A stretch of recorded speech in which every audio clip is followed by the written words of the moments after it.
What's going on, Tamers? Welcome to DigiPod, Digital Podcast. I'm your boy Varni. Today in the studio, we've got the boys of DigiGuard, Dan and Mike. What's going on? What's up, boys? What's going on?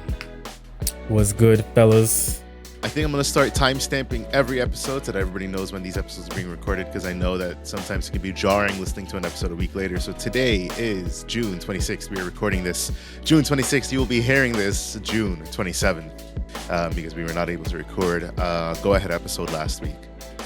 So with that in mind, we have a lot to talk about. Before we start off with any topics, let's just take this moment to plug two members of our Discord who competed in the Ultimate Cup this past weekend. Nikesh 1992, who not only placed fourth in the Ultimate Cup playing Bloom Lord, going 7-1, they also won the second week of our Tamers Battle League last Friday, which was the 23rd, playing Machine Dramon. They went 4-0. Also, congrats to Ray Ivory, who came in 42nd with Machine Dramon. Final record 6-2. Ray, who was getting smacked up in both weeks of the Tamers Battle League, came back with a vengeance and said, You didn't have to do Ray like that. It's my boy. That man was like, if I can't beat him, join him. This man had that mentality. That's literally what was happening the night before. Man was like, I'm about to be. He was like, I can't take. He said, I'm about to be like KD. I'm not gonna lie, I did him so dirty that first Tamer Battle League week, bro. Because I had to play it, and he really pulled a KD. It was like, I'm gonna go join the winning team. Hey, and it did him well. 42nd, that ain't no slouch, bro. Hey, facts. That's a good thing. So that's a big congrats to two members of our Discord community. We're super proud of these guys. And we're just happy to have people in our Discord who are participating and, going out there and doing all the good stuff. That being said, this is the time that we plug week 3 of the Tamers Battle League, happening this Friday, because it happens every Friday at 7 p.m. It is your Friday night locals. So June 30th, be there or be square. You will find all links and everything you need to know in our Discord. So if you are not part of the Discord, join the Discord. Entry is $10. We are returning to standard regionals format this Friday, featuring EX4 cards. So bring your best Alliance deck, because I don't want to see anything else but Alliance and Turbo Omni decks. Nah, bro, we want to see everything else. This is like copium decks right there. Bro, I want the copium decks. Those are Blue Flare. No, we want to see the dark Greymon deck. What you dropping over there? Right, what's it called? Dark Greymon?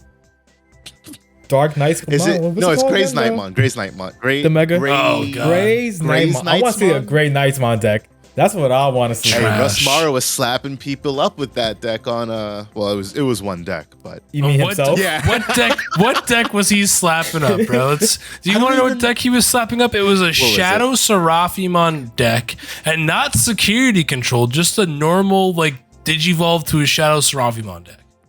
Hey, he Digivolved That's to what a Seraphimon TP. at That some was point. that was a 20-minute match for the Grey Knightsmon, by the way. That was a deck that won a big Japan tournament though. Oh, was it? No slash on the Serafi deck. Yeah. Ooh, I'm gonna have to go look that up because I need That's what he said. All right, that's cool. So we'll definitely check that out. And this is the time that we also plug our fellow content creators. If you guys don't watch Russ Morrow, watch him. He's really great for anything you need to know, especially because in a month's time, we've got BT13 coming up, and he's got all the videos showcasing those decks there. We will be doing an episode covering BT13 in the coming weeks, so look forward to that, as well as our first tier list, which we will record also before the dropping of BT13. That all. We're dropping a tier list? Yeah, we're going to drop a tier list. Oh, you didn't know? Now you know. Oh, I didn't know. Damn, yeah. I'm glad I just got informed about the content I'll be creating. Yeah, Mike, right? I'll make you responsible for that. Make sure you record a tier list. I expect it on my desk by tomorrow, 9 a.m. Tomorrow? Can I get 1,000 words? Can I get an extension, bro? 1,000 words. I say I'll give you till 2 p.m. I'm gonna do what I used to do to my teachers and just tell them I got in a fight with my girlfriend or something. Can I turn it in the next day? And how many times did that work? There's no way that works. Bro, it worked for the English teacher that had the hots for me. Her name was shout out to my girl Jenny from the block. That's what I used to call her. This Jenny Lapicus, I think her name was. This man out here trying to get people fired. No, she's like, no, it was my English professor in college. Yeah. Okay. Yeah, okay. That's a little bit better. I got stories, but this is off the podcast. Those aren't stories for DigiPod, the digital podcast, the podcast about the Digimon Card Game. Yes, that's a midnight after hours conversation, right? That's for the Varni and Mike Digimon show. After Hours. Is that what we should have? That's for the Varni and Mike show. Man. I told you we need an R-rated subsection of the DigiPod where I can just talk about conspiracy theories and say weird shit. Okay, so social plugs. Like I said, if you're not part of the Discord, go join the Discord. Please follow us on Twitter. You'll find any and all updates I need to get out to you if you're not part of the Discord. But honestly, you should already be part of the Discord because that's where we communicate with everybody. Our Discord is popping and thriving. We've got people I think we're at like the 100 member mark now, which is really all cool. Over the world. Yeah, we're like literally people all over the world. We got people in Korea, people in the Netherlands, people in Canada. That's that I know. So it's just really cool. I mean, the last week's TBL, we had 11 participants, and at least 2 of them, which were our 2 toppers, were from Canada. I know there was one person who wanted to participate, but unfortunately, he was in the Netherlands, and it was like 2 a.m. his time, and I was like, yeah, no shot, bro. But it's a... Hey, we got a dude from Australia. Yeah, that's right. Well. Chrome, Australia. Shout that out. Participated. Yep. So it's a worldwide crew. They're all really cool guys and gals. And if y'all not a part of it, y'all should be a part of it. So please join our Discord. I think that is all for my housekeeping announcements. Oh no, I have one last one. I made a YouTube video last week, and for those of you who, maybe you just listened to the podcast, you're not part of the Discord, and hey, all that's fine. All right, listen, I'm not saying that you shouldn't be part of the Discord, but like if you don't want to join, that's fine. I'm saying you should join, and it's wrong. So there we go. Nah, don't say that.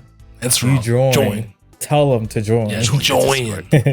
I made a video last week discussing the not just a brief overview of how you should be approaching trading, buying, and selling, not only in the Digimon card game, but just in card games in general. And you should watch that video because shout out to my boy Brendan. Brendan paid PayPal, friends and family, to a person who is neither friend nor family for a card. And damn, we're really gonna do him like this? Yes, I'm doing him like this. I'm gonna make sure he knows. Don't do it. Person never shipped out the card, and unfortunately, when you pay friends and family, you have no recourse for a person not shipping you out the card, other than flaming them on Facebook and saying this guy's a scammer. And they're like, all right, cool. I already got my money. It doesn't matter. You always pay goods and services. Go watch the video. I'm not going to delve into it. It was like 12 minutes of good information. So go watch the video. That's it for my housekeeping announcements. So what do you guys want to start with first? Locals or the TBL week 2? Locals, man, as always. All right, locals.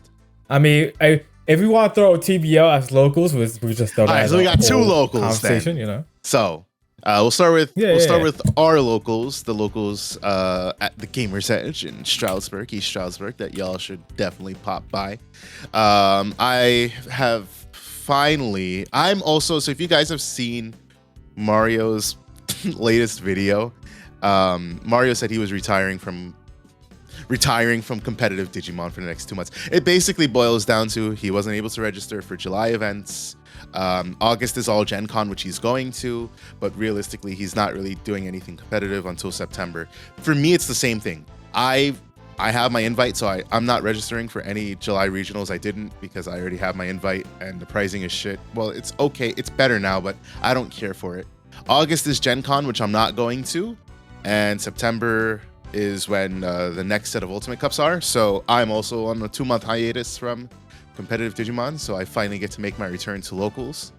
So my first day back at locals yesterday, I took my most beloved deck, Ophani Loop, featuring new ruin modes, and I went 2-2, facing 2 of the, what are we calling that deck?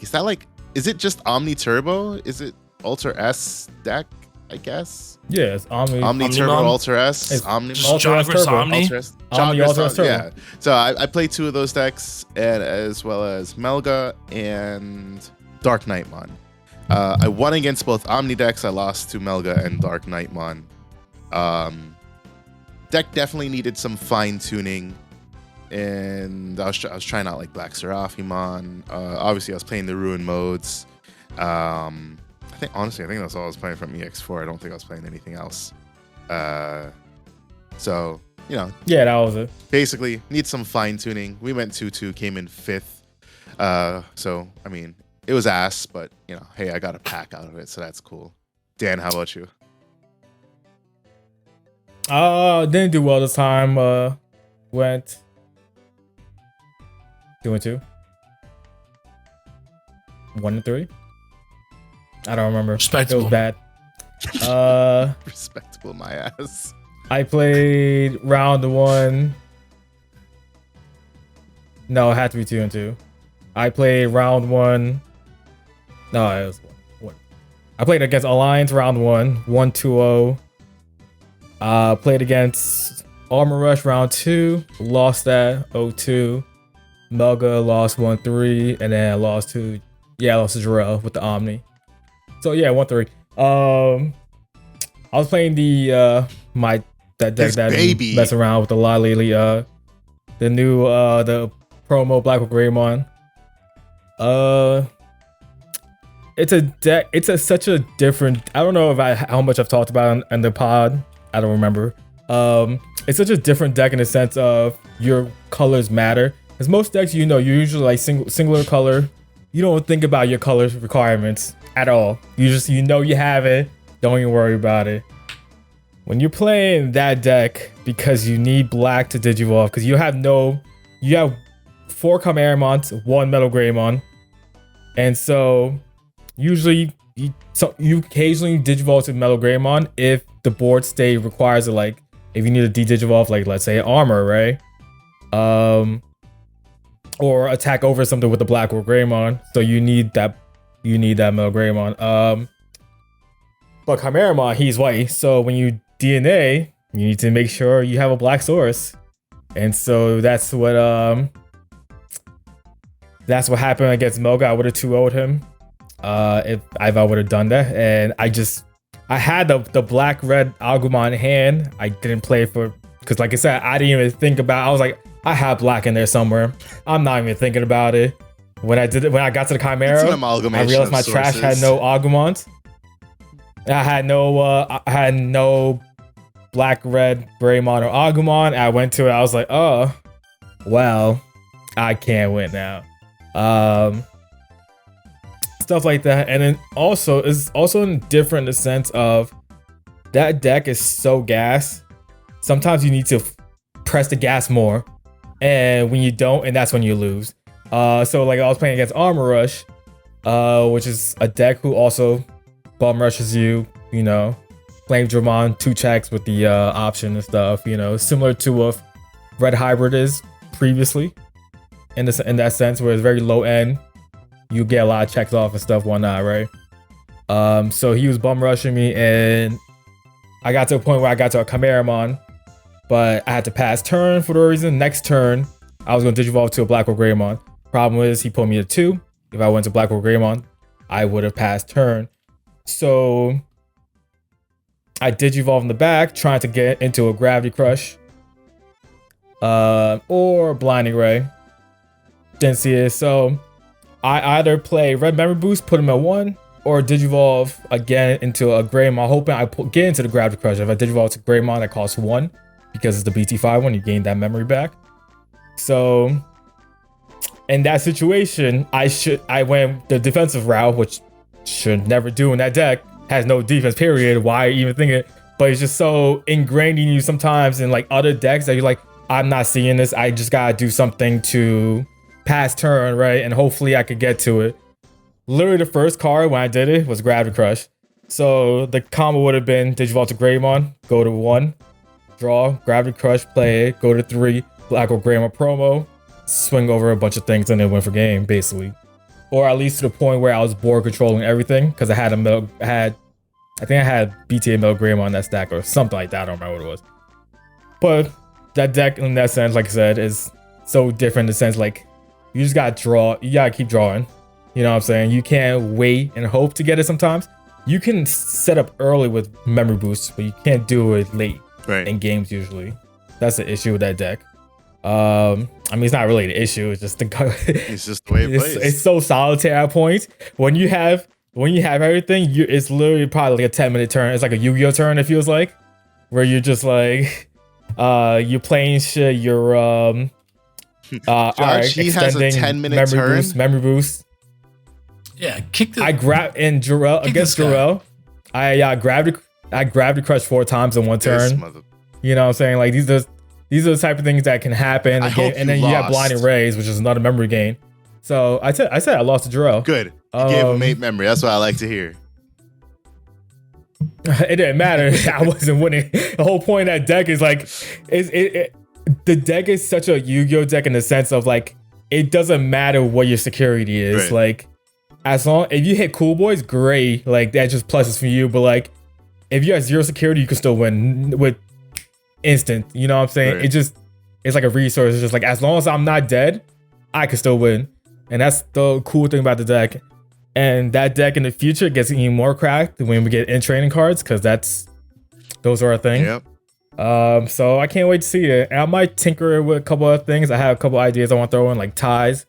The black tie I might consider, just because you can have a blocker, and it is also always 1K basically. So it's a thing. I like the deck a lot. You know, I also didn't have anything built for EX4, so that's why I played it. It's one of those decks you could either win it all, go 4-0, or go 1-3, like I did. Nice. Well, I took the coveted 0-0 this locals. I had a great showing. My deck worked perfectly, so yeah. Yeah, what deck did you play? I played the no-show white deck? Yeah. Yeah. I played Phoenix Small Trouble. Phoenix. Oh. Yeah. I mean, that sounds like a decent deck. That doesn't sound like 0-0. Sounds like you'd probably play something a little bit more janky. Say Mother Alliance, you know? Oh no. Yeah, no. That would scare me. You talk about janky, Mother Alliance. That's janky. That would scare me. I would my first you call that janky. I don't think that's janky. That's like a really cool and makes the deck more aggro. I like it. Imagine you swinging with a champion. It's really cool, but like imagine your first turn, you like hatch and it's the mother, and then you're like, oh shit, I have nothing. It doesn't matter. That all your rookie search. So it's like it does a lot though. Who run for mother. I'm like, their eggs is just mother. I like the idea of a mother or two in your DigiGuard deck. Like I expect to have to play around, the fact that I'm gonna hatch a mother. I love the idea of I swing 19k 2 checks. It's kind of bad because sometimes you need to just we're not talking about a good deck here. We're not talking about tier I was just 1. arguing for, like it is like a little janky because like you hatch and it's not an actual color you can digivolve on, and you're like, I literally have to digivolve in the back, or I just, you know what I mean? Like it's one of those. Like that's what makes it janky.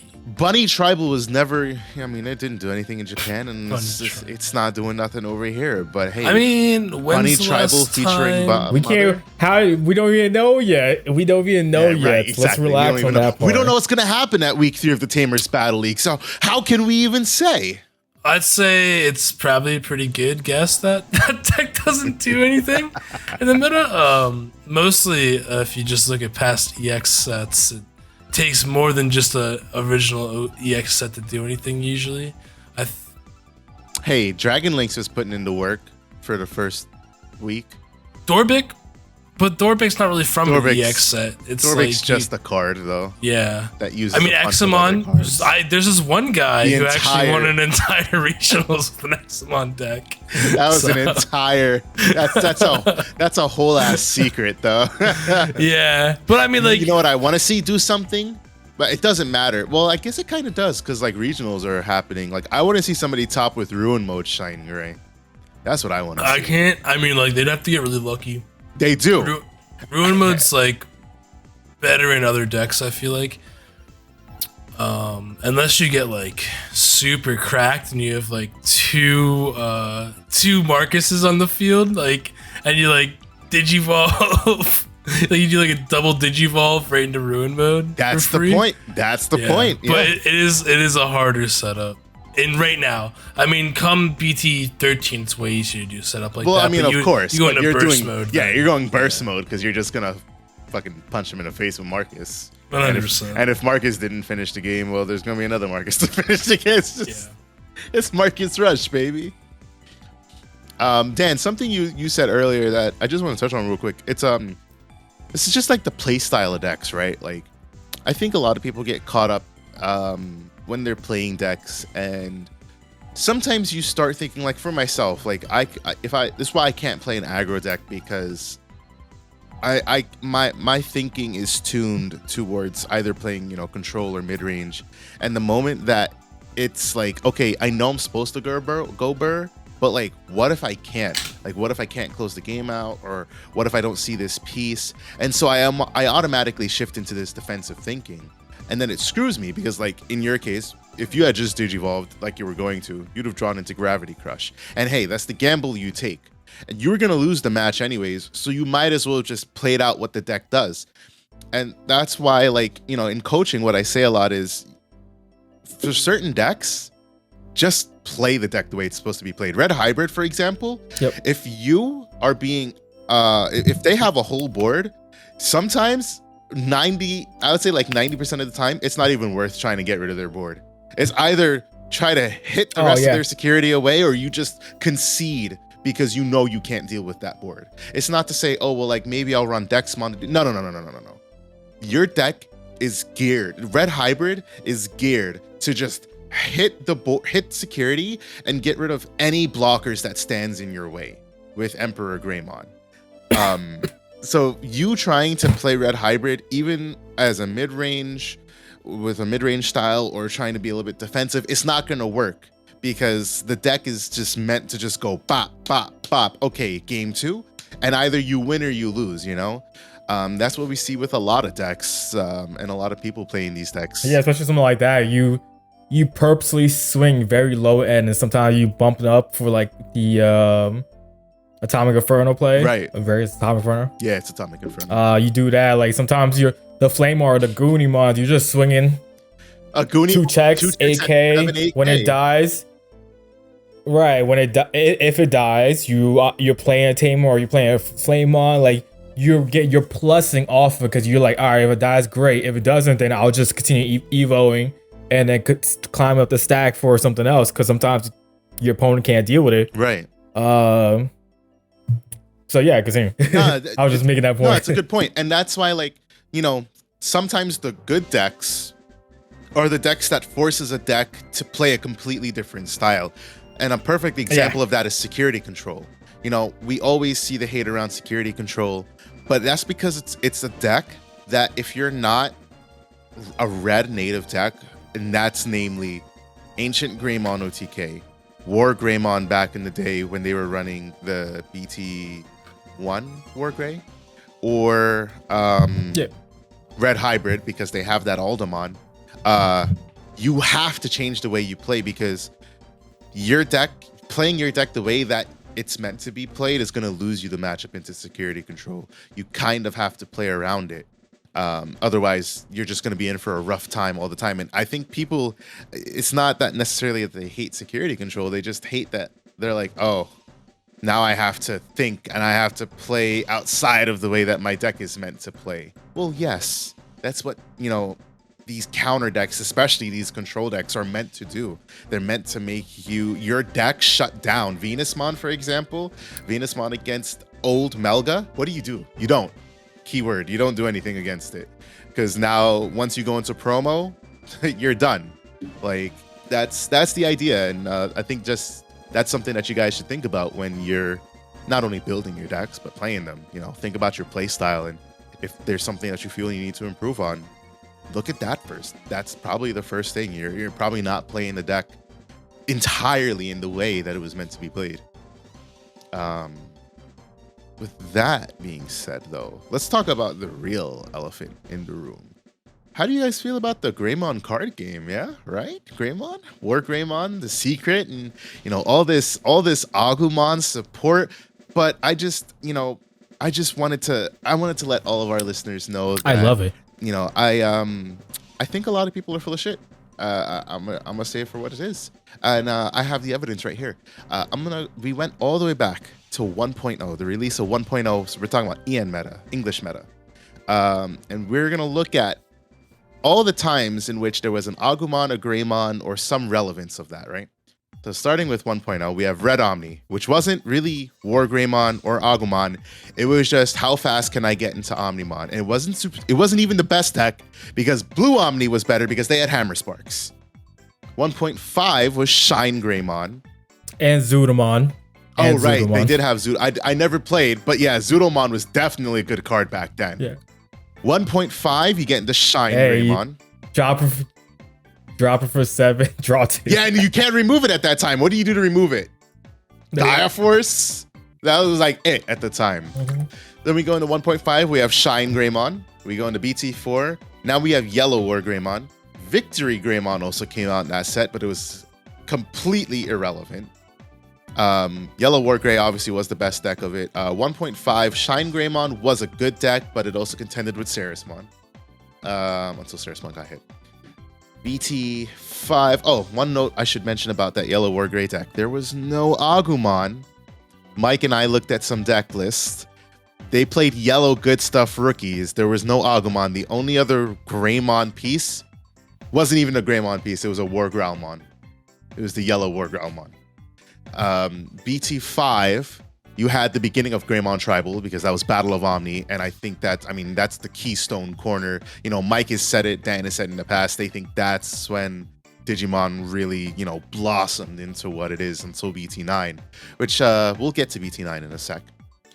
So that was the beginning of Greymon Tribal. BT6, you have Agumon. BT6 was a set meant to promote the Last Evolution Kizuna movies. So no Greymon support, just an Agumon. Also, Gabubond was better than Agumon in that set. There we go. Because they gave Agumon.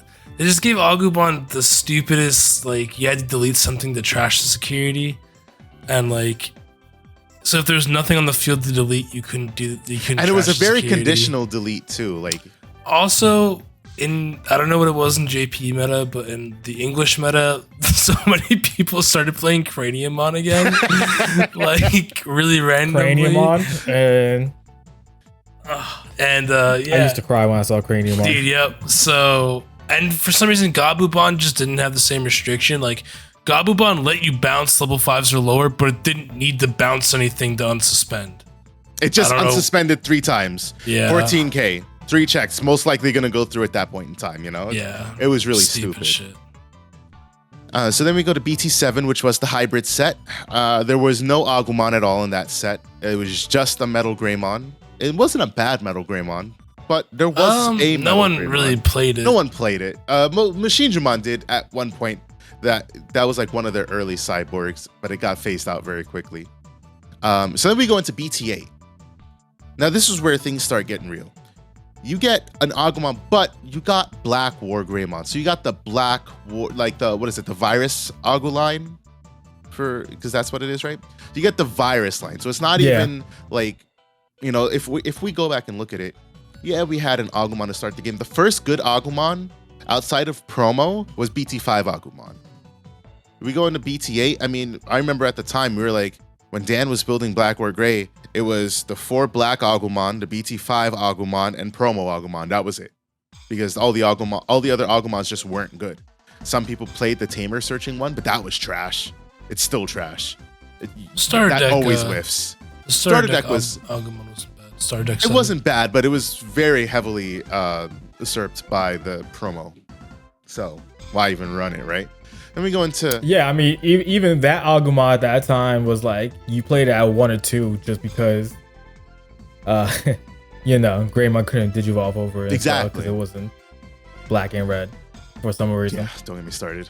So now we get into the next keystone, cornerstone, whatever set of Digimon BT9. And so this is where we see a lot of decks blossom, War Greymon included. War Greymon got War Greymon X and the entire X antibody line. Black War Grey used this line, and it immediately jumped from here to here in terms of success. War Greymon used line, and hey, War Greymon did a lot. But it was never the best deck in the format. It was extremely inconsistent. And I said this in Discord to a couple of our guys. Bro, Grandis had more... if you were to play Grandis and War Greymon, somehow Grandis would end up being more consistent than War Greymon. That's how stupid it was at the time. The OTKs that Grandis was capable of doing, you weren't capable of doing to that extent with War Greymon. Yeah, I mean, because Grandis only needed less pieces. Right.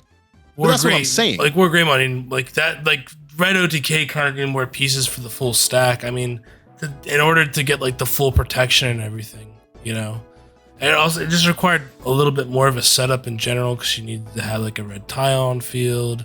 You needed to be able to get the security plus. There's just more things. There was a lot, and that's you just reinforced my point.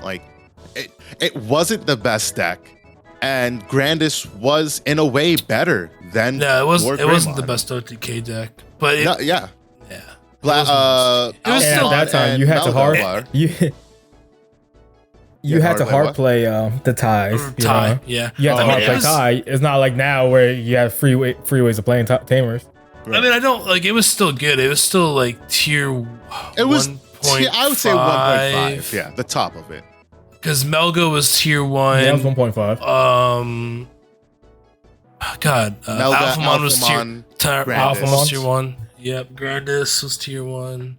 So yeah, I'd say it was tier 1.5. It was right there. It was good. It kept security control in check for sure.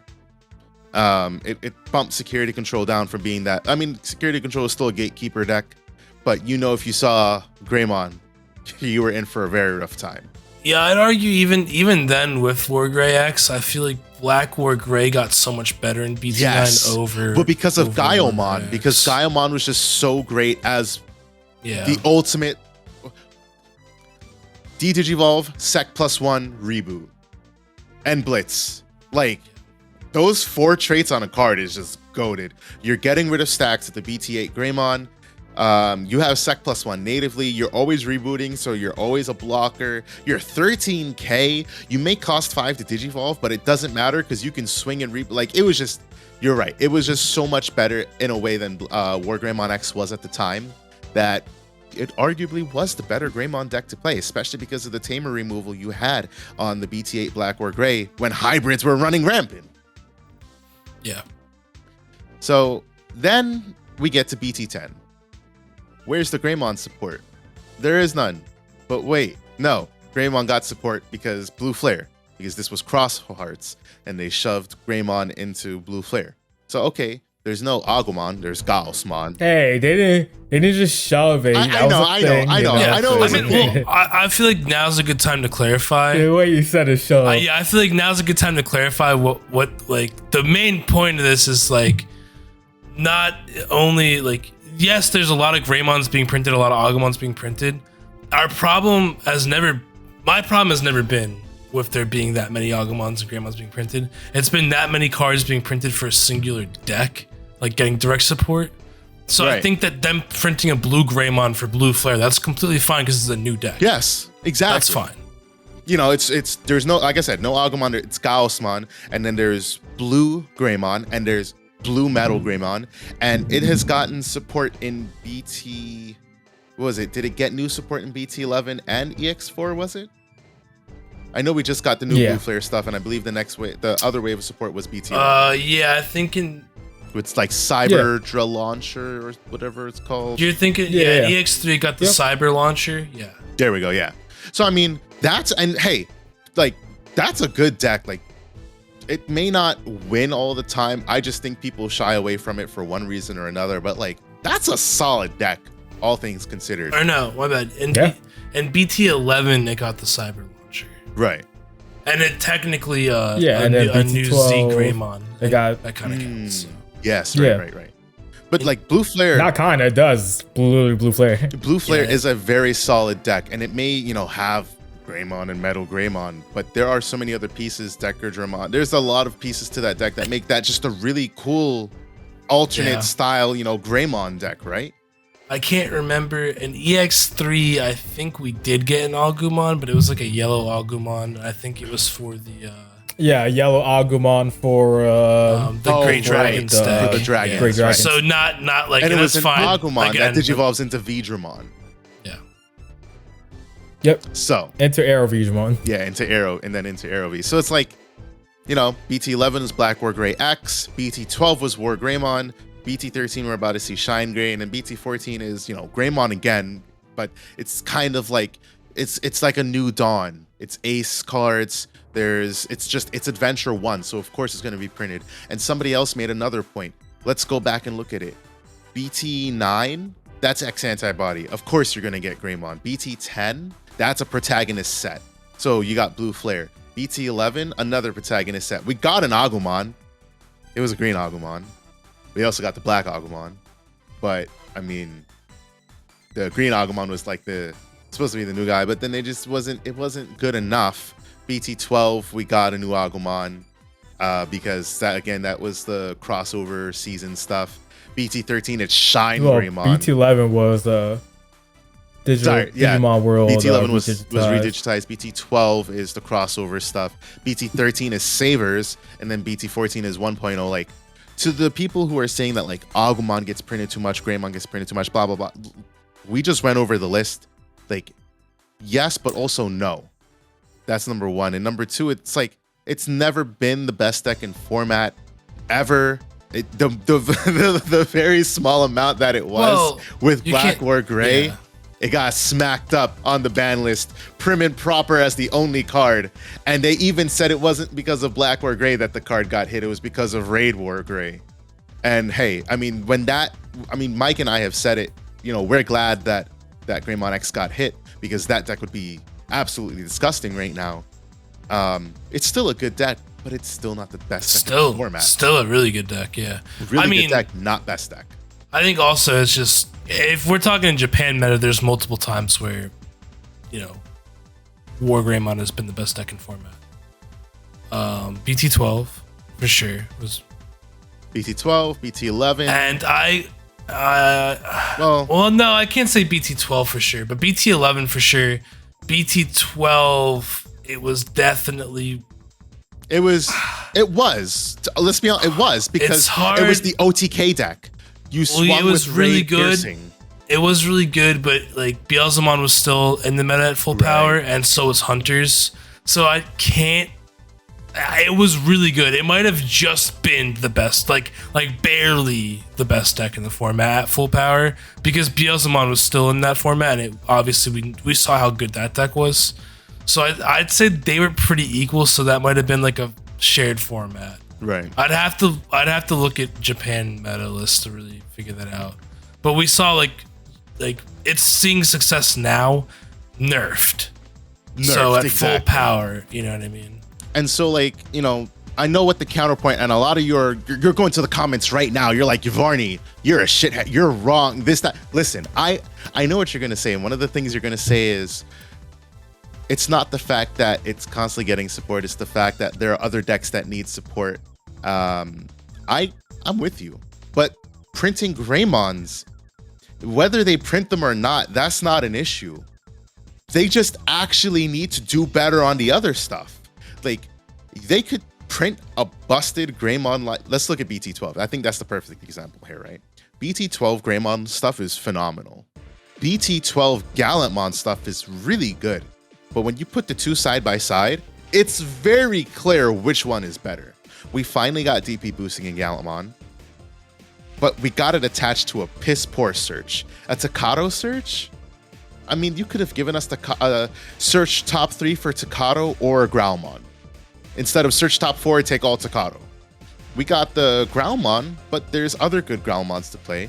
That War Growlmon is really good.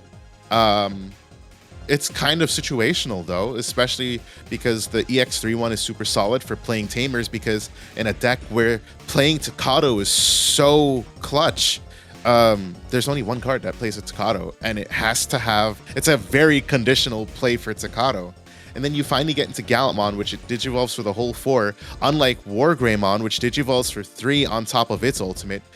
Gallantmon is digivolving for 4. They both have raid, but one has a built-in unsuspend, and it gains reboot and 3k DP on block. The other one just trashes the security. Well, yeah, I mean, so the raid Gallantmon's really good. Yes. The issue is the rest of the deck. I feel like, I don't know. It's just Gallantmon is just. It's super solid support, Yeah. but when you look at the level, it's clear. Yeah. The Agumon Greymon support was just by far better. I feel like if you'd given the Gallantmon an unsuspend, it would have been a little overkill, because Gallantmon X unsuspends. I'm not saying that it should have gotten an unsuspend either.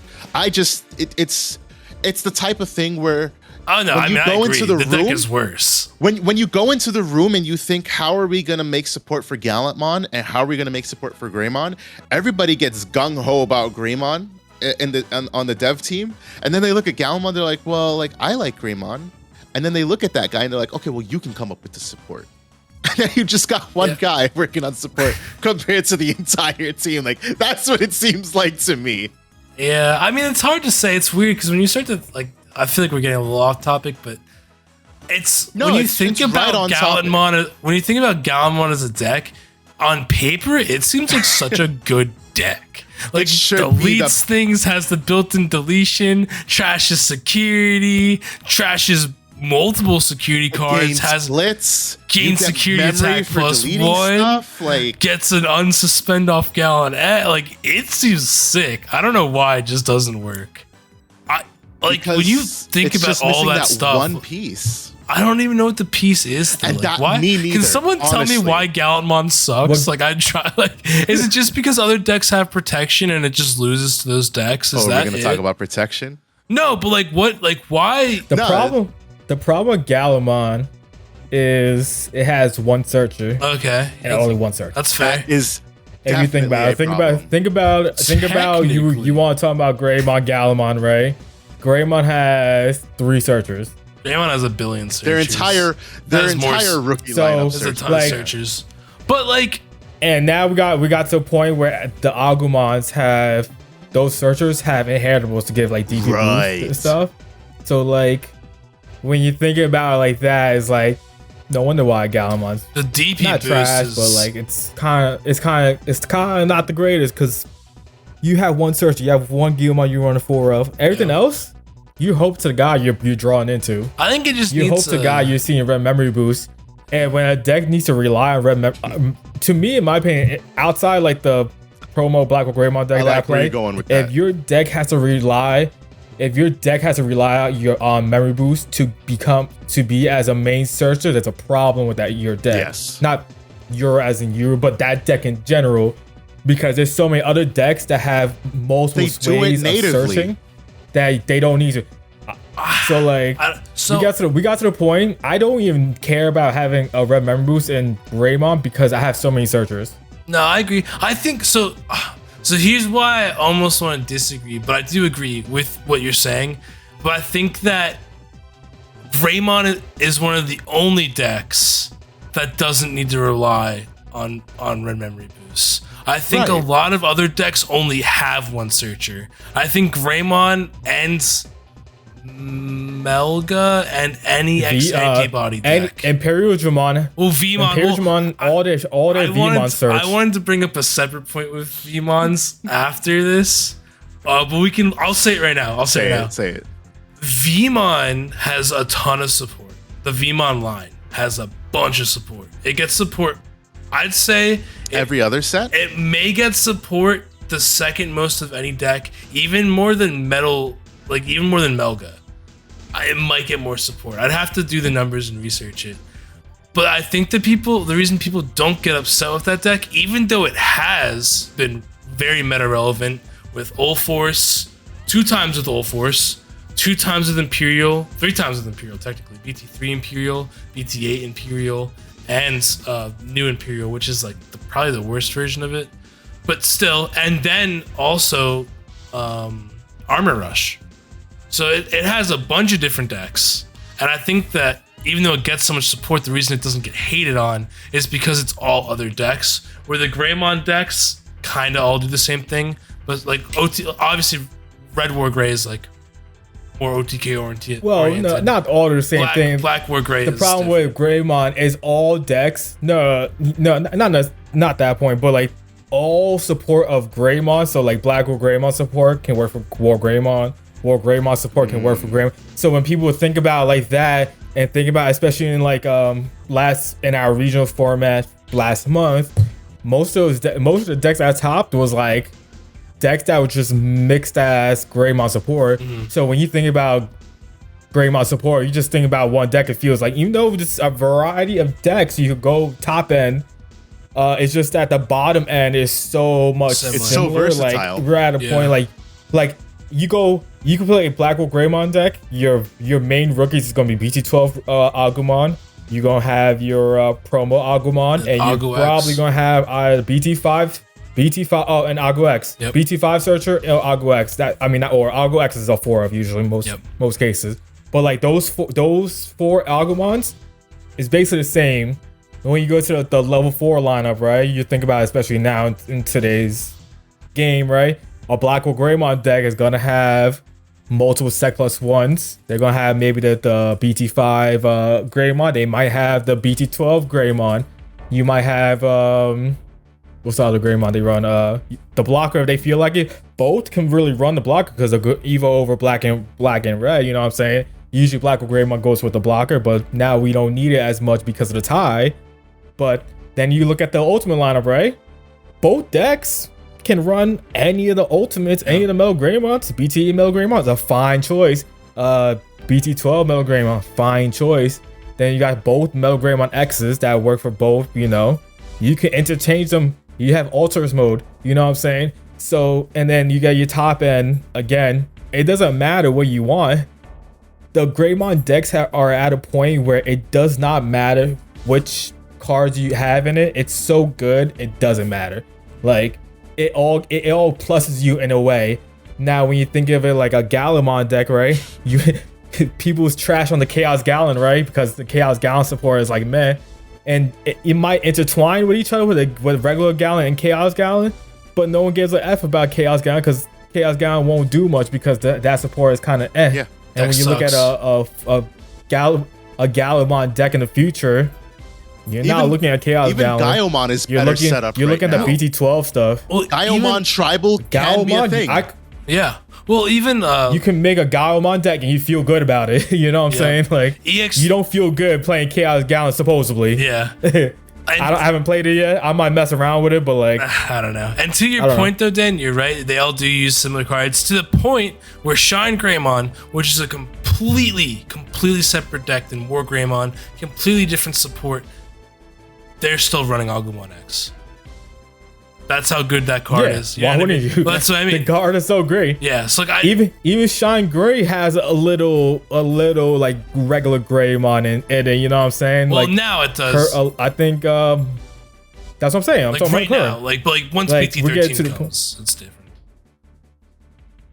Even then, if you want to throw an Agu X, you still can. Oh no, in BT13, like, if you want. No, in BT13, you run. People run Agu X. There's like 2 lines of thought in BT13. It's either you run the yellow base and like no Agu X, or you run the red base still and then you run Agu X. Listen, Mike swears on his life that yellow base is the way to go. And I have yet to see a deck list playing yellow-based Koromons. How? I just want to say that. I'll share on my screen right now. I'll go Also, right here. I just want to yell at you guys because you guys I know Mario chastised did. me earlier, on an earlier podcast when I said that people run Greymon X in Shine, and y'all were like, "No, they You don't." shouldn't know. Not And Greymon I X. was- Agu X. No, I'm talking I never about said the that. busted Greymon X when it was at 4.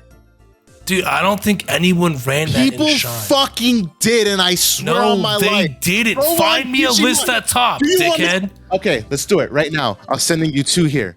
1, From 2. BT13. and I'm gonna go look for some more because there's a metric fuck ton of Shine Grade deck list to look through. But Yeah, it was I'm not. It telling was you, not the norm, bro. You're bugging. It doesn't no matter one- if it was the norm. We're not talking about the norm. I'm talking Varney, about anyone can put a if any- shit deck together and put it on Digimon Meta, bro. That doesn't mean they won a regional so now with you're it. gonna fucking discredit Digimon Meta where you're telling me that No, you're getting but I'm- all of your deck list from. Bro, did they win an Evo Cup? Like, there's an I Evo don't- Cup. There's a Tamer battle. Like, what did they win? Doesn't matter. Does it actually matter? Because when Yes. people are going here looking at deck lists, are they actually sitting here and looking at, okay, well, here's one from an Evo Cup, here's one from an Evo Cup, here's one from an yeah. Evo Cup. If you Out of guys are just 36 stealing someone's entries here, random you're vocals- looking for a Bro. fucking Evo Cup list out of No. all 36 well, first entries of all, here. I'm not really a net decker, I guess. Second of all, yeah, bro. If you're gonna steal someone's deck Okay. off the internet, make sure they didn't just win a locals with it, where Okay, everyone was I'm fucking sorry. playing. Oh, I'm like, sorry, what do you Mike. What do you mean, bro? Like, I'm sorry, out of- Mike. There's Here, 53 decks that topped. March 19th, 2023, by DS_Kyoto was running 4 Greymon X antibody, placed first in the Evo Cup. March 21st, 2023, Evo Cup first place by Card Shop, playing 4 Greymon X antibody, BT11. Is that good enough for you, Michael? No, I still think you're wrong. There we And go. Thank you. You're still wrong. And also, why is no one running it at 1 now? Why is no deck running it at 1 in the last? Because why would 6 you run it at 1? In a Shine Gray deck, why would you run it at 1? Why would you run it at 4, dickhead? Because you run the fucking BT5 Greymon, dickhead, with the security attack Greymon like they're doing in these lists. Come on, Mike, we can go all day at this, bro. We can go all day. The lists are right here. I sent you the list. You asked for proof, I gave you proof.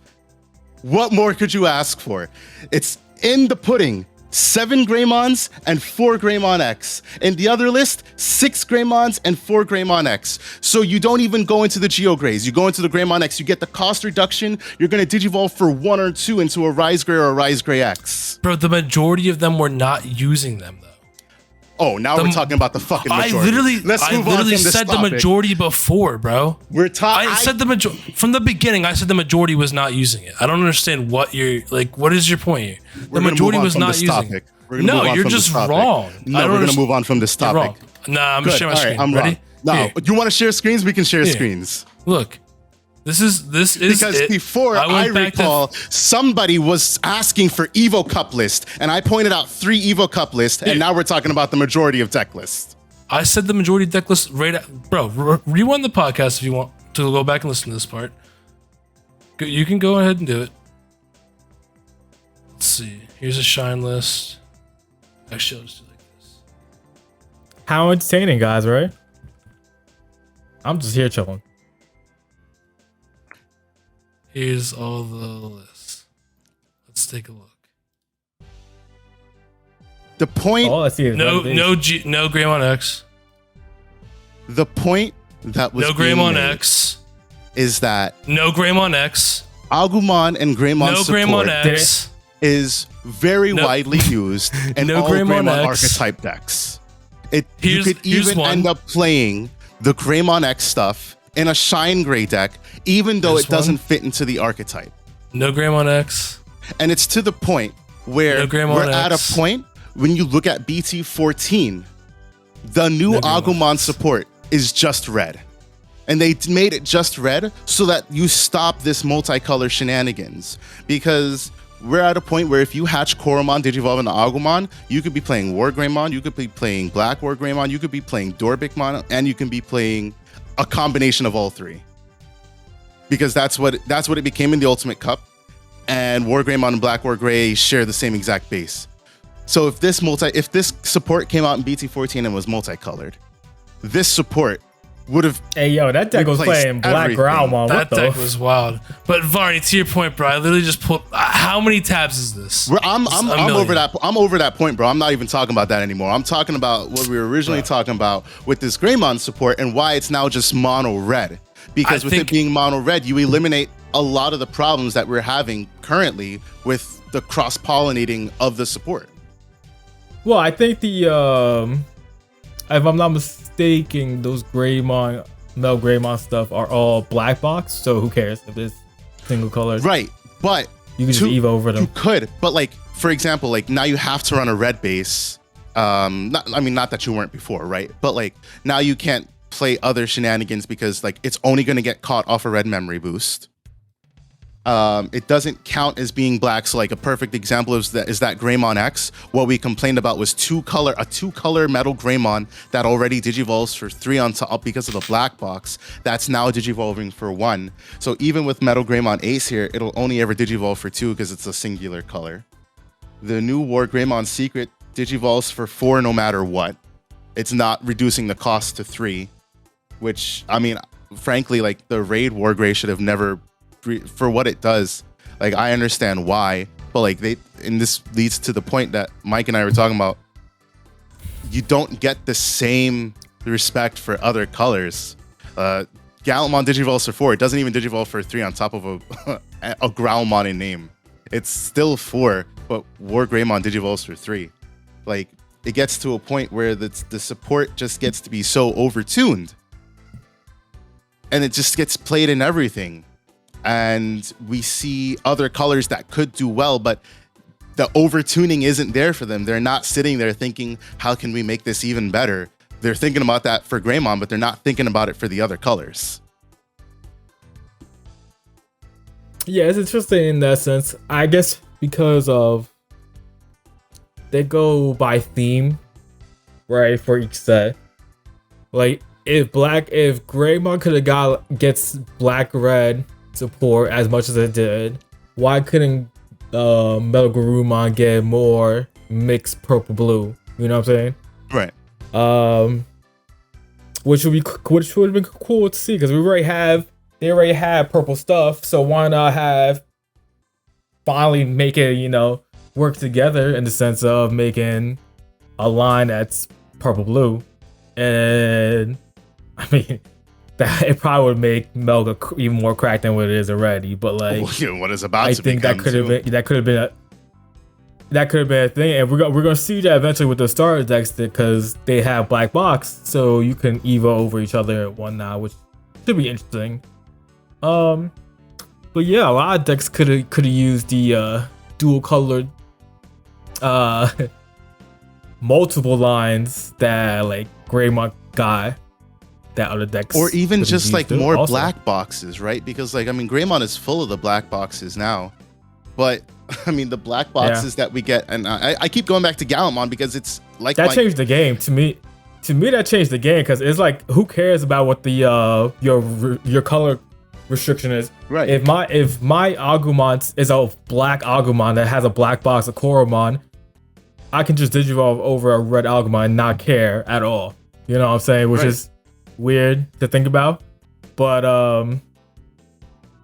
yeah. So like certain decks could have definitely used that. There's a lot of decks that could have benefited off of it. A lot of Alliance cards all have the black boxes, and they benefit off of that, like the Alliance deck. Because it's like Evo for 4, but if you're Evoing over, I got Antilamon up right now. So example, Digivolve 3 from a level 4 2-color green. So that whole deck is 2-color cards. So it benefits off of that. Then you have like some of those effects that reduces more. So now you can Digivolve into Antilamon for 1. Like, which is busted because isn't that like the issue with Greymon had? Their ultimates were even for 1. Right. But what that ultimate can do for that deck compared to what Antilamon does for this deck, right?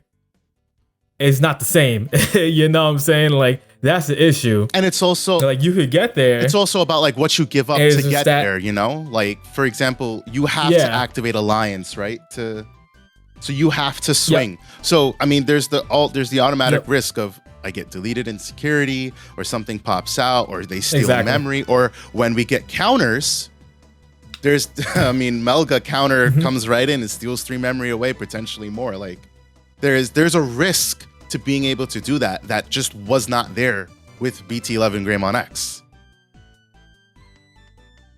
It's just like, remember when I joked about Agumon is just as broken as Greymon X? Right. Right? Because you could make any ultimate in that deck a 1-cost Evo, but it never felt the same because of the type of deck it is. Relax, Mike. Relax. It was a joke that we were making at the time. So like it's the same concept. It's unfortunate. Good, Evo for 1, but you like doesn't do as much because that type of deck you have to like DNA to get full combo going. Truthfully, if they just made the Agumon like Greymon did, get the on play search from a Win Digivolve too. Oh my goodness gracious! God, can you imagine? Deck would be so much better, bro. Yeah, that'd be great. Like I don't even think I'd mind Digivolving for 3 at that point. No, I'd Digivolve for 3 all fucking Why wouldn't day, you not? Bro. Like, right? I would do that every chance I had. Instead of hard dropping the whole girl for 5. For 5? Like, oh my god. For a search that in Mastamon decks honestly might even whiff me. Yeah. It's not abnormal to talk about. That's what we're talking about, guys. Like, every time I think about that deck, it annoys me. Y'all, a quick shout out to our boy Mythios from Discord. He was inspired in a way by you, Mike, and me to play Mastamon, and he's been trying to make it work. And he says he found the way that it works for him. I don't want to give out his spice. I won't either. I've been talking to him about it, actually. He has found a way that it's working for him, and I just want to say, shout out, because no matter what I do, it never works for me. And Mike has been up and down the totem pole. I sold Mike the deck one way, and Mike has flip-flopped the deck, and he's still upset with the deck. Yeah, I can't. It's like trying to make it's basically trying to make a deck from BT8 work. That's what it is. Right. And even with the new support, it doesn't fix the problems really that the deck had in BT8, because you don't have to hard play a level 5 anymore. But playing Mireille how do you say her name? Is it Mireille? It's Mireille. Mireille. It's the same fucking thing as hard dropping a fucking ultimate anyways. She costs 5, your ultimates cost 6.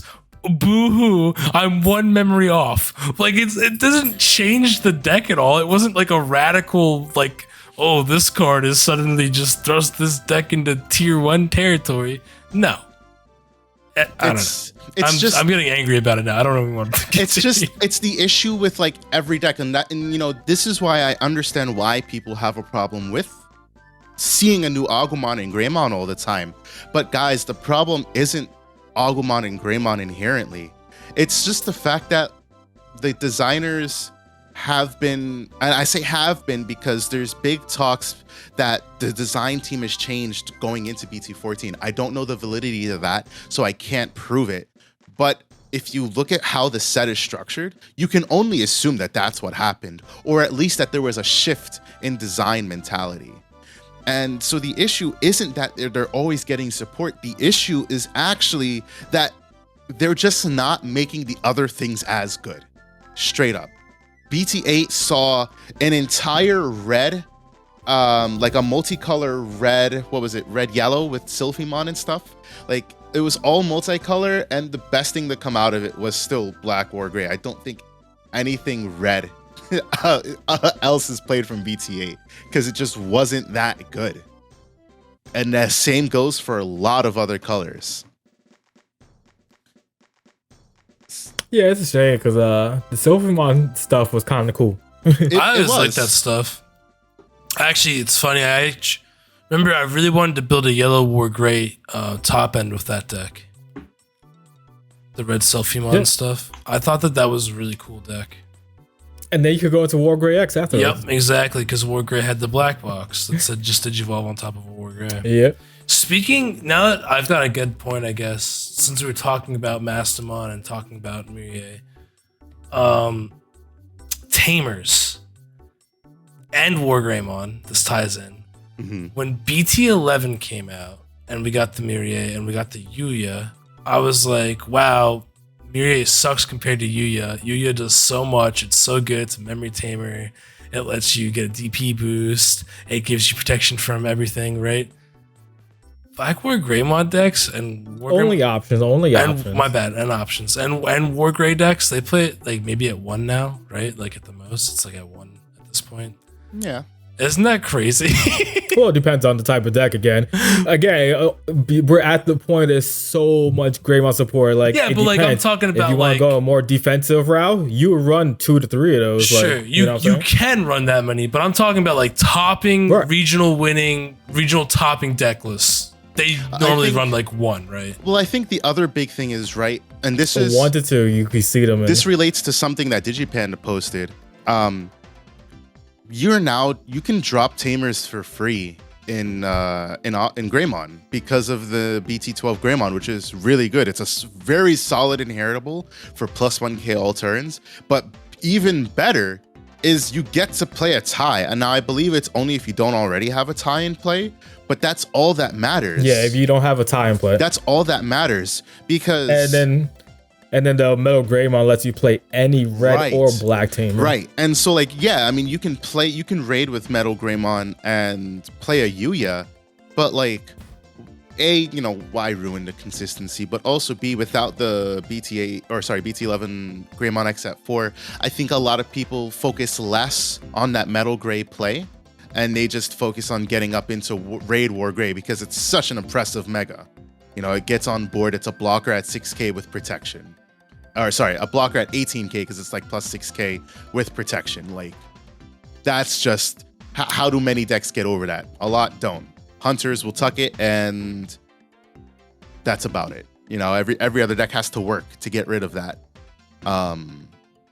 So I think we see that a lot. Being able to drop Tamers for free, I mean, that's why Shine, like, don't mistake it, that's why Shine's about to be really good. And that's why Shine is the superior deck over Mirage, because Shine drops Tamers for free.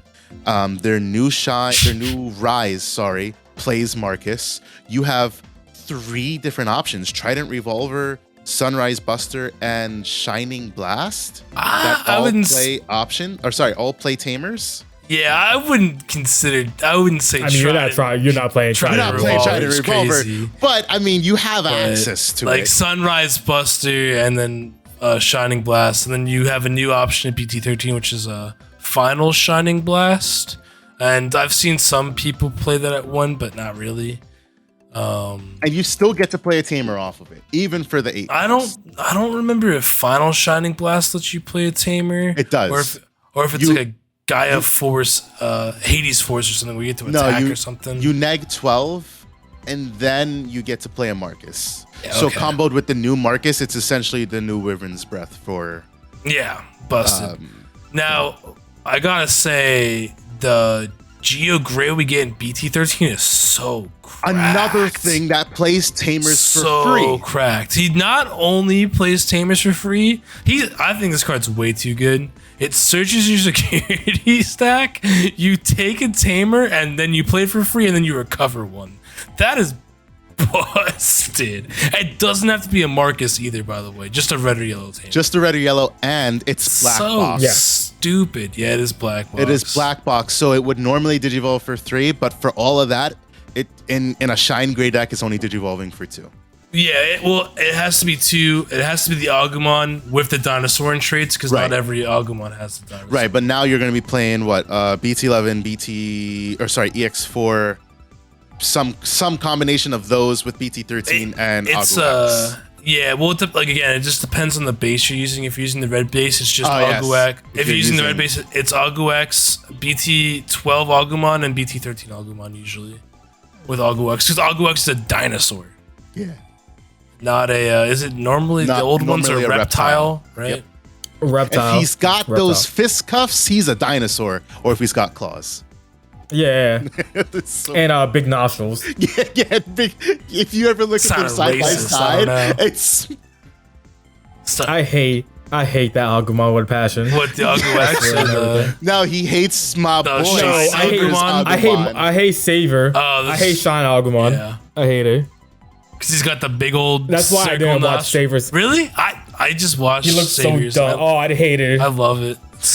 No, I watched Savers, but like in the very beginning, I was like, I'm not effing with this because Agumon is not Agumon. I remember. I remember the first time I tried to watch Saviors when I was a kid, and I was like, "That's not Tai. That's not Tai's Agumon. This is bullshit."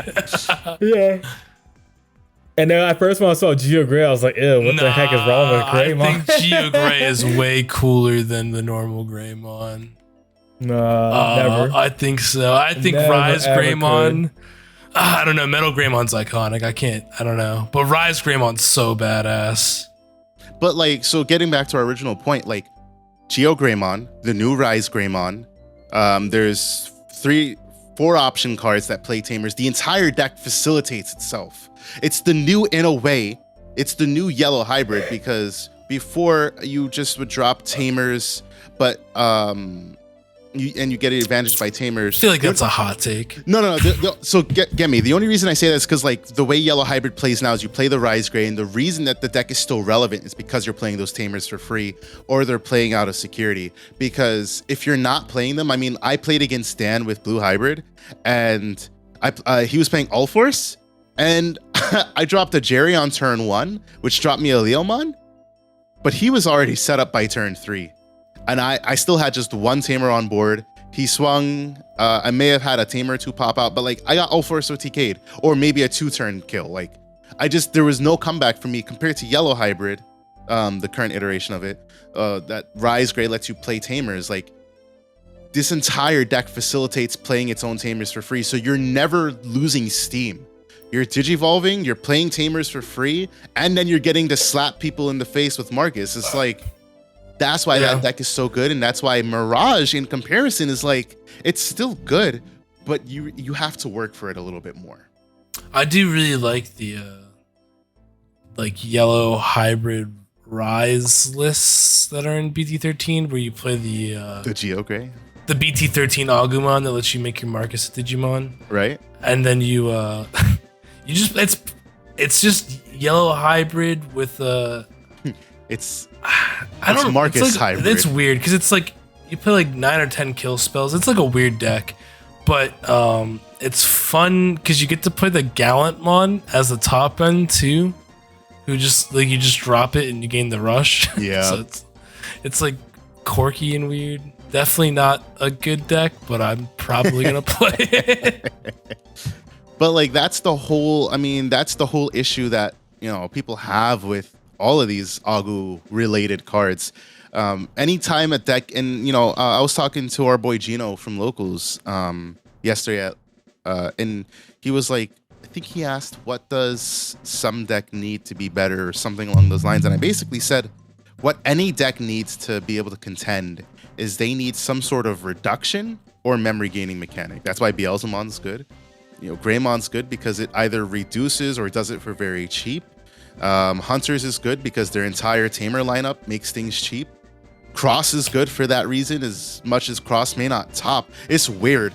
I don't recall seeing Cross top in a minute, but Cross is still a great deck. I think just people. It's Ulti Cup format now, so people haven't been. You know what I mean? But even during regionals, like I don't ever remember seeing. I think it got some tops. No, there was some tops in BT. Okay, each regional had like 1 or 2. Okay. Like I know there's like a recency not bias. Each regional, but there was like definitely like it's one definitely or just still the like Merva cross though that is Right. getting the big wins. I don't think it's the X7. Although I remember X7 did top, and I think it won a regional or topped regional, because I remember saying on the pod that like we can finally say that Mario was wrong because he said that this card would never win. He said it would never win a regional or something like that, and I was like, it did it, boys. Yeah, I remember that. But like to that point, like all of those decks have the same common theme. Even the one with Merva or without Merva, every deck reduces cost or they gain memory. They make things cheaper so that they can facilitate their game plan easier. And that's why Setcon's such a pain in the ass deck, because it doesn't give two flying whoop-de-doos about reducing cost of anything. It's just, if you're going to play something, if you don't kill me, I'm gonna kill you by waiting for the long con, right? So like we see this in BT14 where it kind of just resets everything that we know. I mean, yes, the new Agumon does allow you to warp into a Greymon for free, and then you can blast Evo into a Metal Greymon Ace. And then if you want to compound the starter deck War Greymon, you can. But then the new War Grey still cost 4. There's no memory gaining mechanics in these cards. Or is there? I think the Greymon... No, they're all just DP boosting. Oh, right. The Greymon, when attacking, it would gain a memory. Agumon Digivolves for free. Right. Agumon Digivolves for free. Tai gains you memory. There's memory gaining. Okay, so there's a couple of them. But like, it's just not as bad as it has been. And for that being said, let's take a look at the green stuff, because the green stuff gets even more busted than it currently is. Like, Palmon basically gives the Okua X effect, or no, it's the Agumon promo effect, where you lose 2 memory when it becomes when a opponent's Digimon becomes suspended. And then the Togemon reduces play cost of Tamers, reduces Digievolution cost as an inheritable. The Mimi gains a memory when you also have the Tyrannomon. The Tyrannomon is kind of cracked. Main phase, when this Digimon Digivolves, reduces by 1 or something like that. And that's a continuous effect for that turn. Yeah, BT4. Oh, it's red green. Yeah. That's good. It's going to be mainly in a green deck. That's good too. I mean, there's like a lot of decks are catching up, or at least in BT14, I should say. All the other colors are finally catching up to what has been being abused by all the main decks, and it's nice to see. I mean, BT14 is dropping soon. I don't know exactly when, so we'll see how their meta starts playing out. But for Japan, yeah. I mean, I'm interested. I think the new counter cards are really cool too, and that'll be a big help for everything. We'll see. My initial thoughts, like my initial prediction for the meta, unless they hit Shine, I just think that Shine is still better. So I feel like they're gonna have to hit it, because I'd be surprised if they let it be the best deck in the format again. Because this, ironically, you say that War Greymon has been dominating Japan right now because of the training cards, right? Or is it because in training and then the Ace hat, right? Because the starter decks. The starter deck plus in trainings made War Greymon top deck. I knew I forgot. Yeah, the starter deck cards do facilitate memory gain, but they're only black. So to my point of what I was trying to say earlier about multicolor is, you can run these in the same deck, but like now these cards, like they make it just a little bit more inconsistent depending on, you know, how you build your deck, and it requires you to be a little bit more strategic in the way that you build. You can't just be like, aha, it's multicolor, I don't care. Like, no, you have to care. Like for training cards, for example, you can't just run the red or the black one if you're going to run either one of these cards, because you might bottom deck it and that might matter. Yeah. We'll see. I'm excited to see what happens. We saying on this, like people don't count Shine Gray as Greymon support. Like they don't think about Shine Gray as a Greymon deck. Yep. So like, if people don't hate on Shine, I feel like as much as like they're going Greymon deck doing well. So trust me, I know that's near it. The English meta, English people, players, they hate on whatever is the best deck in the format. It doesn't matter what it is. It could have been trash for 12 sets, but the moment it became great, are we talking about everybody's like, this deck. Beelzemon, more like it. We're talking about Machinedramon. We're talking about Beelzemon. We're talking about both decks. I mean, Beelzemon makes sense, but like, come on, like, let it have his limelight, for a bit before we talking about like. Can't even make it a whole form. 0-0. We can't deal with this. Blah blah blah. You know what I'm saying? Really so like, I expected it, but like, it's they get a different. Shine gets a little different. Like, I don't know. I feel like it gets a little different treatment compared to Greymon decks. And like, Shine was dominating over there. It didn't feel as bad as when like Black or Greymon X was dominating, you know what I'm saying? Because it's a Greymon deck, like, it's different for some odd reason. I guess because it's yellow base, so people, I don't know, like yellow for some reason. So like, I don't know. We'll see what happens. It's a weird thing. I don't know. I think that also, I haven't talked to any Japanese players, and I'm not up to date too much on their meta. But from what I have gathered from my own little research, it seems like it's kind of a little of a more diverse meta, maybe, over there right now, where there's because the Royal Knights deck is still really good, and I think that's tier 1. And ironically, that fell off though. Like nobody talks about Royal Knights like the way BT13. Like right when BT13, the beginning of BT13, people were freaked out for the deck, and then people were like, "Oh wait, you know what else is really good? Wait, in Mirage BT13? Galga. Oh wait, for a split moment, Belfmon was cracking people up for some reason, and then it was just like, oh wait, this is a Leopardmon deck that you can build that doesn't need it, and you just run rampage, drop a bunch of green Digimon. Everything has rush, everything else suspends. So it's Royal Knights became like a afterthought. Even though it's a great deck, it's still a tier 1 strength type of deck. It kind of reminds me of everything else can crack. Oh, sorry, what were you gonna say? I don't know what you're saying. Go ahead. Oh, I was saying it kind of reminds me of ET5. Lord Nightmon, where Shine Greymon's obviously the best deck in the format, but people were still playing a lot of other decks that were really good, if that makes sense. Shine Greymon's gonna have a majority of all the tops, just like Lord Nightmon did, but people were still playing other decks and having fun. Maybe? I don't know. We'll see. I'm gonna have fun. I feel like it's different I play because Shine Greymon. Listen here. I thought you were on the Royal Knights hype train. Was a different type of there's a lot of money that's gonna be spent come next set. I'm just patiently waiting for Bandai to say, hey, we're gonna limit Marcus to 1. Marcus could say we're limiting Geo Greymon to 1, so that I can finally concede and buy all of my Shine Grey alts. Yeah, it would not surprise me if they don't hit the Marcus, but they hit that Geo Grey that plays from security, because that card just is insane in my head. I don't even think that there's a restriction on it where if you have a Tamer in play, you can't play from security. No, and that's the problem. That one doesn't have that restriction. Neither does Rise Grey. Rise Grey, when digivolving, just straight up plays Marcus. Nothing involved. No strings attached. And Geo Grey just searches for a red or yellow Tamer and plays it. No strings attached.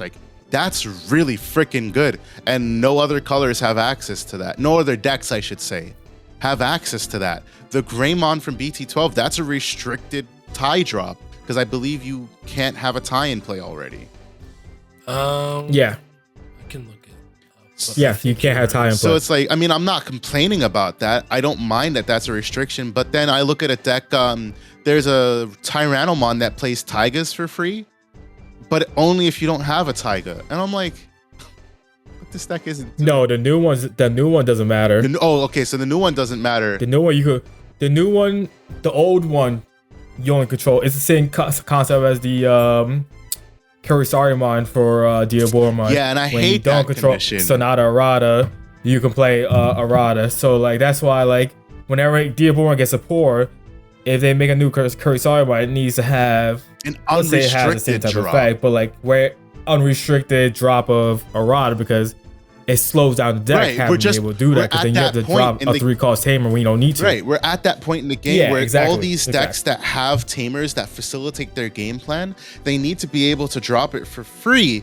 not restricted to if you don't already have one in play.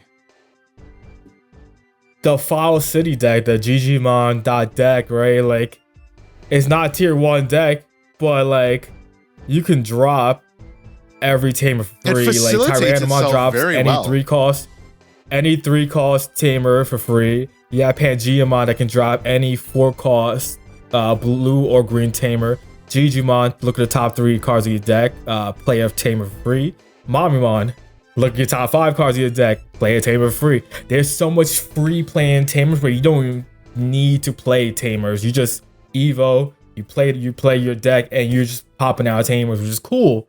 Unfortunately, the deck it's not that the strongest, but other decks need stuff like that though to facilitate like Right. like any deck. Imperial to me at this point needs a Xvmon.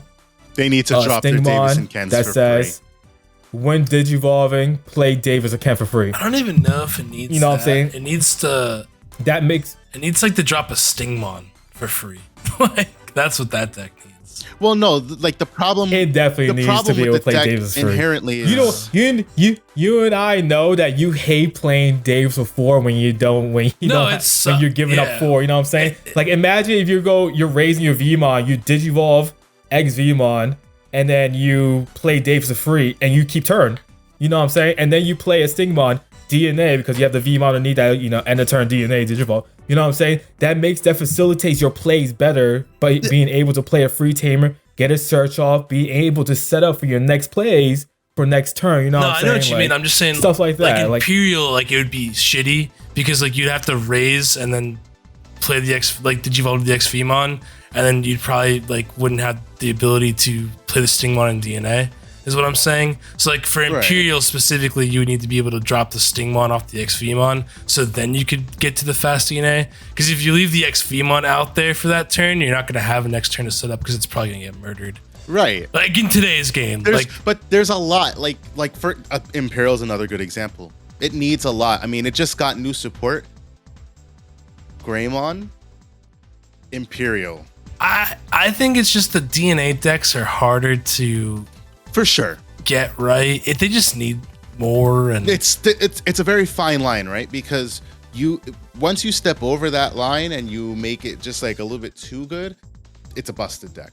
I mean, we see that with Agumon. It's a very fine line that it walks, and it does just enough to be good, but not too much where it can't be, abused. Mastimon is a horrible example only because for some ungodly reason, that deck has never facilitated itself for me. Yeah. I mean, it has its moments sometimes. It has its moments. Fairly. But like I search less in Agumon and I establish Agumon a level 7 easier than I establish Mastimon a level 6. Yeah, well, I think another issue is that primarily those decks all have different colors. I think that one of the weakest DNA decks, don't come at me. No, it's gonna be like let me rephrase. One of the weakest meta relevant decks, which is I don't even want to call this meta relevant. It's not. Is the EX4 Turbo Omni in my opinion? It's meta relevant. It's okay. People are gonna be playing it. People are gonna be playing for the first 2 weeks. Yeah. But it's like it's good because everything in that deck is actually black except for the Omni, which is white. So like you can actually play like a black memory boost or something in that deck to search for your pieces. Right. However, you can whiff on your Omni, which is that's the first time a Jogras deck has had a white Digimon as the actual Jogras target, besides Chimeramon, which doesn't really count. You know what I mean? So it's like I kind of like how they did that, where your entire deck, besides what you're Jogressing into, is one color now. Right. Like, I think that that's the smart way to do it. Like, because that fixes the consistency issues, I think, with like Agumon, with Mastimon, with Imperial. Are there any other Jogress decks? Sylphimon. It's not. Well, actually, count. I mean, because I have the cards out right now. Like Altares says, you need a DNA with a blue and a red. They're both. What's cool about it is the whole regular line is black, and then Crest and Blitz are red black, and then blue black. So you can use like the black memory boost. So you still need. Yeah. So like I was making that argument about Mastimon, and like they can't do it by like following the lore, because Anjewomon can't really be purple, nor can Lady Devimon really be yellow. But if those cards were yellow purple, why not? Why, like what? I mean, I say why not, but like if you look at like the the background of it, like what's in purple compared to like what's in yellow. So why won't Anjewomon be purple, and why won't Lady Devi be yellow?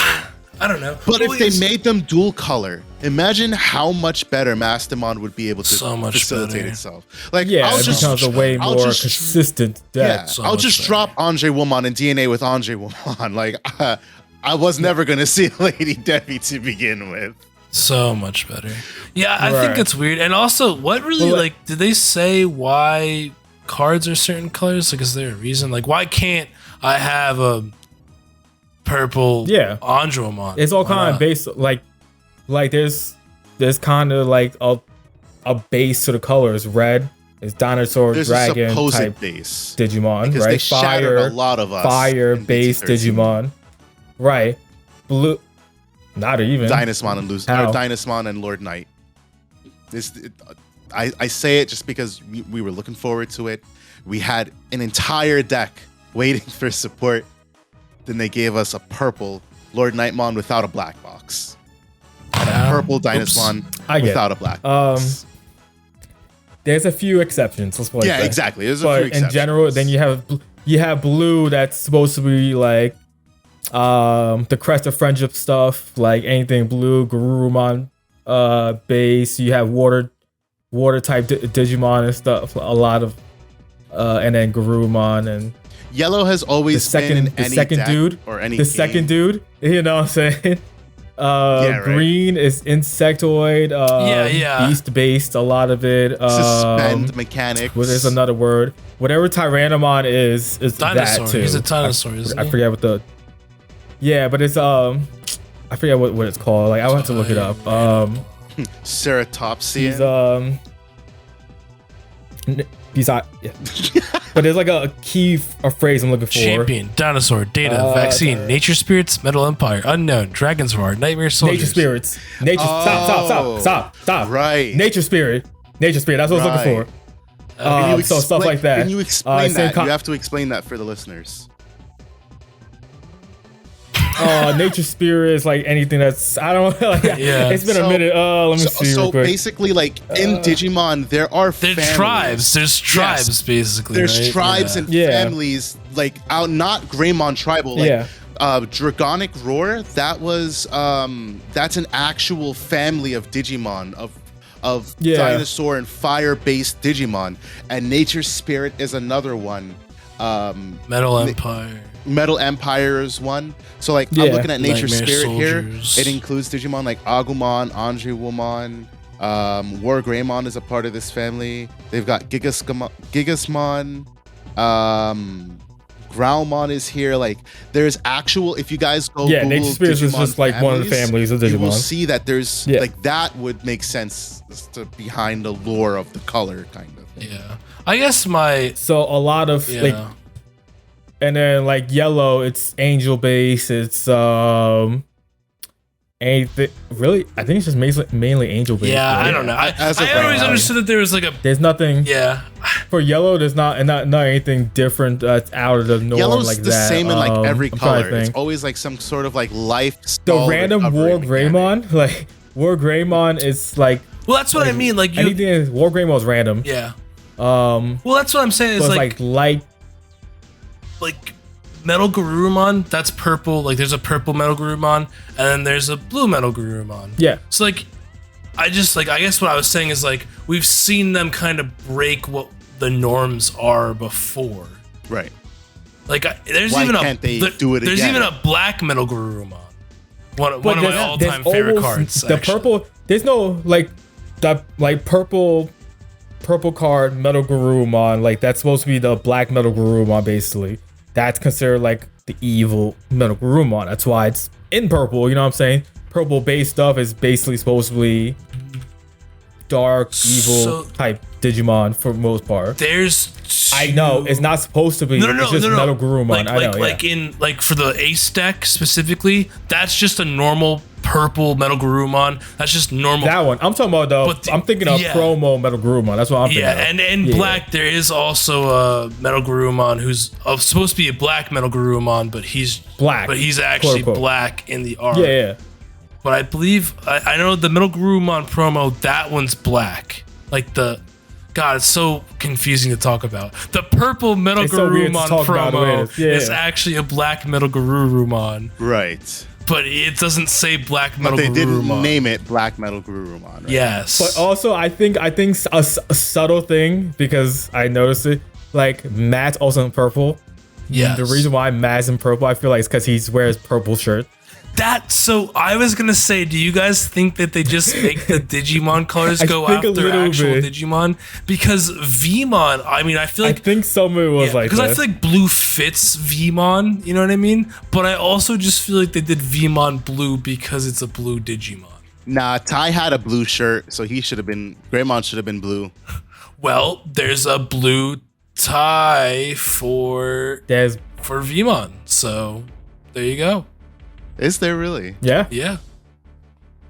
Well, yeah, the V Tamer tie. Oh, right. There you go. No, but like I feel like for Matt, because they were like, we need to give Yeah, I feel like another. So like, what colors came out first? It was ties in. It was red, blue, yellow, green, right? Yeah. And then purple. No, and black. it was red, blue, yellow. It was red, blue, yellow. Oh, okay. Red, and then it blue, was yellow, green, black, purple, black. purple. And same time, I think. Yes, I believe so. But So, I mean, yeah, no, green was one of the first ones.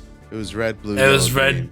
red, blue. Well, yeah, I'm thinking of like if you talk about the very beginning was the Star Decks, which was red, blue, yellow. Oh, right. And then the set came out, Yes. and green was in it. And then green was in And it, then purple, black. But like I'm looking Yeah. at the stuff here, and like, yeah, I mean, there's a blue metal. The whole Garurumon line was originally blue.